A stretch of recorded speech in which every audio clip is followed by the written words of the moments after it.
Hey guys, and welcome back. This is going to be my 39 OB appointment update, and if you saw any of my other videos, I've basically been filming all my videos today, but I may look a little different. It's because I emotionally have been having a rough time with this update that we had, and I'll just jump into it because I am sitting on my yoga ball right now. And I'm going to try not to bounce because that's going to be annoying. And to do it without getting emotional about it, because that's the last thing I want to do. I've basically cried for like hours, which I've never ever done. So it's definitely hormonal. And it all kind of came out all at once, I guess. So let's get into it. Went for my 39-week appointment, which I'm 39 in about 3 to 4 days, depending on how you count. Due on Sunday. Today is Wednesday, so my due date is Sunday. I'm hoping that she's just a very punctual little lady and is going to come any day now and still come on her own.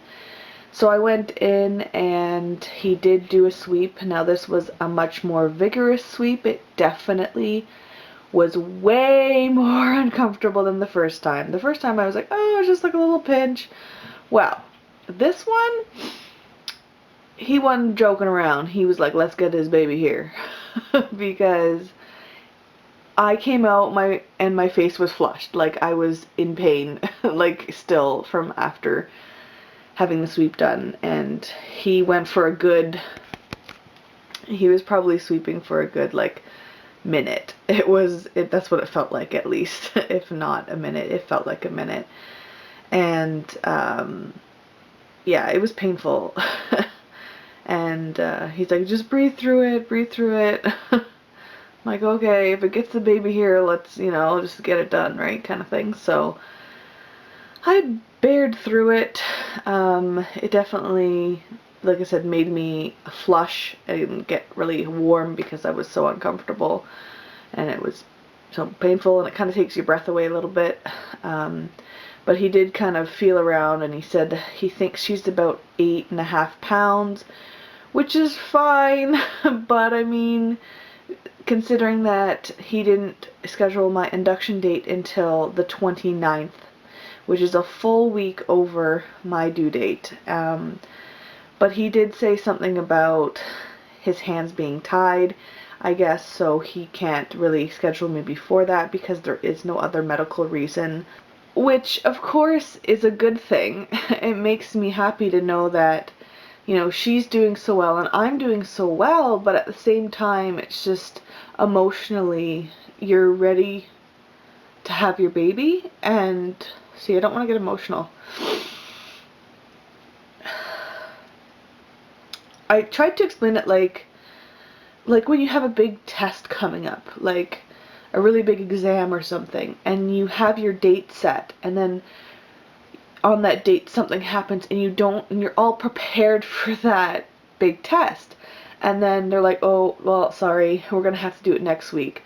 But you're like, oh, I was so prepared to do it today. I just wanted to, like, in a way, get it over with. Like, let's do it kind of thing. Like, let's get the test over with so that we can move on. That's kind of the way I'm feeling, I guess. I want her here. I want to know that she's safe in my arms. Not, have to worry about all the things that can happen when she's overdue inside, or is she moving enough, or, especially for a first-time mom, it's like, you kind of feel like, oh, is that enough movement for today? What is that feeling? What is that pain? Should I be worried about that? Like, there's so many questions that, you have on a daily basis, at this late in the game, and you're not sleeping properly and you're uncomfortable, and there's just so many not shallow, but like personal, like selfish, I guess, reasons as to why you just want your baby here. And I guess all that kind of boiled up and came out as emotion, especially when I found out that my OB is going on vacation for the next 2 weeks. So guess what that means? I don't get my doctor even though I have an induction date set for the 29th, which was my only like, okay, well, the good news is if I have to be induced, then I get my doctor. So when I heard that news on top of like the fact that there has been zero progression from last week, I'm still out about a 1 to a 2. And I mean, when he said that, it was like, I think he was just trying to give me hope. I don't think I actually was at a 2. And I could feel that it was really, really high still. He said that the cervix is soft, but it's still really high. She's up really high still. But I mean, I've had cramps, I've had pain, I've had pinches, I've had things going on, but nothing that has been very long, right? It's only a few minutes here or an hour here, and then it's gone. So it's obviously not doing anything to progress into labor because she's still too high. She's not putting the pressure on the cervix. So with all those things combined, it definitely was emotional to hear that I'm going to be pregnant for over another week at the most. So, and like I said, on top of it, getting who knows what doctor. So I think that's one of the most emotional parts for me, which is funny because, you know, you have, sorry, so that's definitely one of the most emotional parts for me, and it's funny because with OBs, I mean, you typically don't get your OB that you have, right? If you go into spontaneous labor, you know you're not going to have your OB. So I don't know why that upset me so much, but I guess because my sister-in-law delivered 3 of her children, 3 of her 4 children with him, and she was induced on every single one.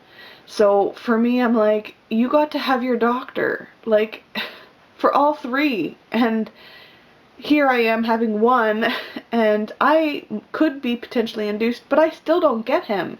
So it's like, and on top of that, we have a cousin who just delivered there. She was actually due on the 19th, but had her baby about a month early. She had a horrible experience with one of the doctors at this hospital, and I'm just terrified. I don't want to get the same guy because obviously she ended up having to have surgery and everything after. Like, it was horrible. And so that's in the back of my mind too. I'm scared about that. So there's a lot of emotions at the end of pregnancy, I guess, and you're nervous, you're anxious, and you just want your baby to be here. And I guess I feel like my body is not working with me. Now, that's not to say that, like I said, she couldn't come. Maybe she's just very punctual. Some babies do come on their due date or around their due date. So I can cross my fingers and hope. And like I was mentioning in another video, I mean, my mom did have no signs of labor until labor started and her water broke. So maybe that's just the way things are going to go for me, and that's what I'm going to hope for from now on, because like I said, I don't want to make it to the induction date now, especially because it's not even with my doctor. So yeah, let's move past that because I don't want to talk about that anymore. So blood pressure was great, weight was great. I held steady at the same weight. Yeah, right. So moving past that, I'm gonna go over some symptoms that I've definitely been having. Again, I do have like cramps that go around my stomach, like, so it's like sore. I'm getting a lot more back pain, just from not being able to sleep or the sleeping positions that I do have. My husband is so restless with my snoring because I constantly snore now, because there's only a certain way I can sleep and it's uncomfortable and there's congestion and all kinds of things going on. Gas has increased so spectacularly. It's very, very bad. It makes me nauseous. I've been nauseous almost every single day. Quite queasy all day. for most of the day. Lots of little pinches in the cervical area and bum area. There's like shooting pains I've had. Her movement kind of changes. Some days she's really, really active, and then other days she's not very active. I didn't mention this actually, but he's sending me for an NST, which is a non-stress test, next week right before my appointment. So I have a week, and then I'm going to be doing a non-stress test, and then I have my appointment with this other doctor. So if I make it to the 25th, then I will be going on my 40-week appointment, or 40 weeks and 4 days appointment, and definitely out of breath all the time. I do feel like it feels like she's moving lower, but from the doctor's point of view, she's not engaged, she's not in the right place. But I feel as though I should have gone with a midwife at this point in my pregnancy. I feel like I wouldn't feel as alone, and maybe I would have had a bit better of an experience. Maybe I would have been able to ask more questions and feel like I was heard. Because even today, like, I forgot to mention something because I felt like it was rushed.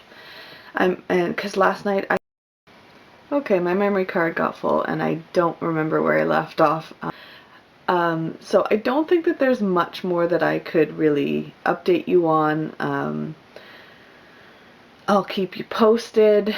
But if I stop putting up videos, you'll know that I'm in labor or that I've had her, because I'm basically keeping myself busy by making videos, editing videos, putting up videos, and it's just keeping me busy because I'm at the point where I just want her here. That's really what I want. So I want to move on. I want to move past pregnancy. So I thank you for watching, and I hope that my next update is with a little baby in my arms. But alright guys, I will talk to you later. Bye for now.